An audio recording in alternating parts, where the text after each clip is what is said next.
Alors il y a une photo sur ton livre,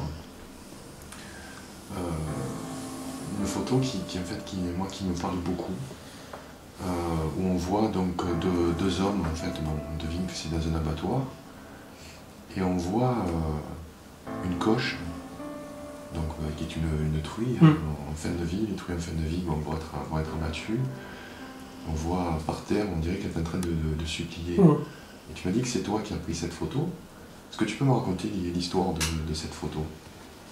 Qu'est-ce qui s'est passé après? Cette truie, elle est arrivée avec un camion qui était rempli de porcs charcutiers. Donc elle, c'était la seule truie. Tout le reste du camion, c'était des porcs charcutiers d'environ 120 kg. Et elle était à l'arrière du camion, parce qu'elle avait été chargée en dernier.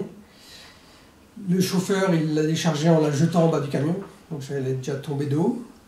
Elle est restée sur le quai, elle ne pouvait pas marcher, elle ne pouvait pas bouger. Et le chauffeur a déchargé tous les autres cochons avec l'aide d'une pile électrique, ce qui fait que les cochons, bon, ils sautaient tous les uns derrière les autres à l'extérieur du camion, mais ils lui sautaient dessus. Ils ont tous massacré le dos à cette truie. Et ensuite, les employés voulaient venir la chercher avec un petit tractopelle pour l'emmener à l'intérieur de l'abattoir, ou le plus près possible du poste d'abattage. Là, je m'y suis opposé, j'ai dit non, d'ailleurs la loi m'en donne raison, il est interdit de véhiculer des animaux de telle façon. Donc je m'y suis opposé, j'ai dit vous l'abattez sur place.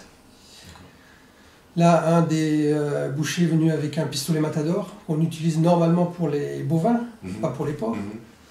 Et il lui a perforé le crâne avec le pistolet. Simplement, ça n'a pas eu l'effet que ça aurait dû avoir. Elle n'est pas tombée inconsciente. Ça l'a blessée plus qu'autre chose. Donc la truie s'est relevée, elle hurlait. Le deuxième boucher, il est venu, il a essayé de la saigner. Il a raté la saignée parce qu'elle bougeait. Ensuite, elle a essayé de se déplacer en roulant jusque dans la cour. Là, les bouchers lui ont couru après et l'ont saigné encore une fois. Enfin, c'est une truie qui a beaucoup souffert.